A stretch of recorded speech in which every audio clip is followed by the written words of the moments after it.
But I think one of the reasons why these people have this deep-seated anger and resentment is there's a bunch of people out there that have these lives that are deeply unsatisfying, because I think there are so many people that are working all day long doing something that is deeply unsatisfying and almost painful. Yeah, it's soul killing. Soul killing. Yeah. They're stuck in traffic all day, and then they're stuck in a cubicle after that. They relish the time to take a shit in the bathroom and look at their phone. I mean, they literally do that. That's a highlight of someone's day. They get in traffic on the way home. They get home after that, they're watching television, and they're... You ever notice that some people seem to want to hang on to stuff that is bothering them? They're forever talking about it. They don't want to let it go. They've had a failure at something and it's grown. I can't get over it. They just can't get over it. Or somebody said something nasty to them. They don't want to let it go. Do you know what we should do? We should ask ourselves, everything that happens, is this serving you? Is this serving you? And if it's not serving you, get rid of it. You don't want anything in your life that's not serving you, that's not causing you to grow, that's not adding to the quality of your life. I don't care what it is. You will find some people, they just hold on to bad stuff. They hold on to problems. They don't want to seem to let it go. And that adds more problems. Whatever you focus on grows. The only thing that can grow is the thing you give energy to. Why would you hold on to anything that's not serving you? How bad does it have to get? I mean, to what denominator, to what lowest level do you have to reach before people really make up their mind to change? My message is, why wait? I mean, when you're feeling so altered emotionally, you feel so bad, that's the moment you could actually see yourself for the first time, because you're not answering your cell phone, you're not responding to all your texts, you're not watching TV, you're not going out to dinners, you're not calling people back. Something's altered in you, and you're starting to become self-aware, right? I dare you to analyze yourself first, your company first, your character, your behavior, your work ethics. I dare you to analyze it and see if there's any change you can make. See, you cannot manage time, but you can manage activity. You can manage your activities. Make certain that what you're doing really makes a difference. Make certain that you're spending your time on activities that are productive, that are taking you in the direction of your goal. If you think about the person that you want to become, what's that person do every day that you don't do right now? And when you start to do the thing that the person you want to become is doing, you leverage something called behavioral activation therapy. And that is a whole body of research that says when you act like the person you want to become, it's the most powerful way to change a habit. It's even better therapy than talk therapy, because the action proves to your brain that you're becoming that person. You're seeing the change through the action, and so then the brain catches up and starts to relate to you like a person that's confident, or a person who adores their appearance, or a person that celebrates themselves exactly as they are. Before you start the day, ask yourself, how do I want to think today? How do I want to feel? How do I want to behave? I mean, what would greatness look like? What would love look like today? What could I do that would be really cool for me at the end of the day? Say, wow, so I had a good day today. What would make me feel that way? And if you can't find an answer to that, start reading. Who reads anymore? Read a book. I read so many books a week. I know, I'm that way too. So read something about, you want to be wealthy? Read a book about someone who became wealthy, and get real and realize they may have failed 50 times before they actually pulled it off. Or what were their characteristics? What were their traits? What made them? It wasn't about their wealth, it was about who they became. That's the key, right? So fill your brain with a little knowledge, and then just start asking yourself, what's the greatest expression of myself that I can be today? And rehearse it. Rehearse how you're going to be. And then if it leads to a different choice, that's the unknown. Mm-hmm. And just know that it's not going to be predictable. It's going to be a little uncomfortable.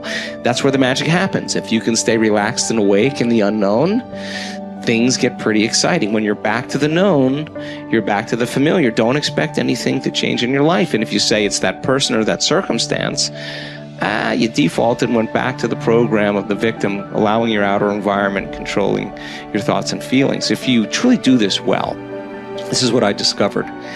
If I truly feel the feelings of my future before they occur, and I live in that state, I'm no longer looking for it to happen. How could I look for it if I feel like it already has, right? So I try to stay in that state, because then I'm not separate from it. And that tends to be when the magic happens. There's no control anymore. There's no predicting. There's no perfectionism. There's none of, all there is just kind of an experiment. Like, I'm experimenting to see if I changed my thoughts and feelings, if my life will change. And that should be the experiment everybody has. And do it with curiosity, and do it with just seeing if the experiment works. If it doesn't, change something else about yourself until it starts to work. Deciding who are we going to be. You know, we shouldn't hope to end up one day a magnificent, strong, beautiful, capable, kind, loving person. We should start living like that today, hopefully, so that we become that. That who we become is not an accident, but hopefully a purposeful intent. That our days and how we approach our days are literally driven by the intention of who we're going to bring. That we bring our character into each of the circumstances of our lives, and by doing that, maybe we can't always direct every circumstance of our life. We can't control everything, but we can certainly control our responses to them. We can certainly dictate who we're going to be in those circumstances, and that helps us achieve our ultimate destiny that we desire, not one that just lands on us.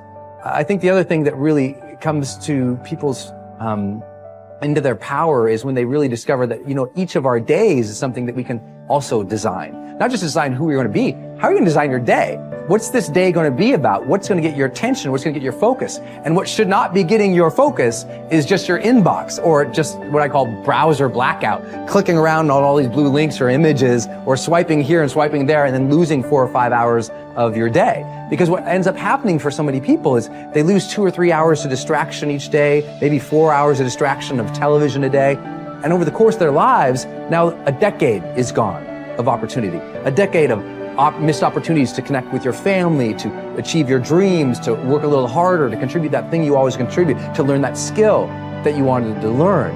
Like, we have to decide on our days. We have to design them. We have to wake up and decide what this day is going to be about, what's going to get done, what's going to deserve our focus, who will we reach out to, instead of just responding to everybody else's needs. Look back over your life and ask yourself, what activities, behaviors, or decisions have been most responsible for my success in life to date? You will probably find that less than 5% of the things that you have said or done have accounted for most of the success you have enjoyed. You may find that it was your unique ability to solve a particular kind of problem or to take advantage of a particular type of opportunity. You may find that your special talent was an interpersonal skill that enabled you to influence and persuade other people at a particular time and place. You may find, on analysis, that it was an ability to take charge and accept responsibility for accomplishing a particular goal. Whatever has been responsible for your successes in life to date may be a good indication what you should be doing in the future. Analyze your work based on the measure that I call return on energy. Leaders in every field deliberately apply their talents and energies where they can achieve their greatest return on the amount of energy, mental, emotional, and physical, that they invest in any endeavor. They refuse to take on jobs or work in areas where they cannot perform at exceptional levels. They treat themselves as valuable resources, and they spend their energies very carefully. One of the questions that you might continually ask yourself is this the best possible use of my time and energy? Is what you are doing right now the most valuable thing that you could be doing, given your particular combination of talents and abilities? Often answering this question will help you to see that there is a vast difference between what you are currently doing and what you should be doing if you want to be fulfilling more of your potential. Once you have chosen your ideal job or occupation for this stage of your career, your biggest responsibility is to make the decision to become very good and then to become excellent at what you do. In a lengthy study on successful Americans, the Gallup organization discovered that expertise, or being recognized by your peers as one of the very best in your field, was one of the essential ingredients for success in American life. We said before that self-confidence comes from positive knowing rather than positive thinking. It is only when you know that you are outstanding in your chosen field that you really feel terrific about yourself, and that you enjoy high levels of self-confidence. Men and women who are good at what they do and who know that they are good at what they do are very different from those who are only average. They walk and talk and dress and behave differently.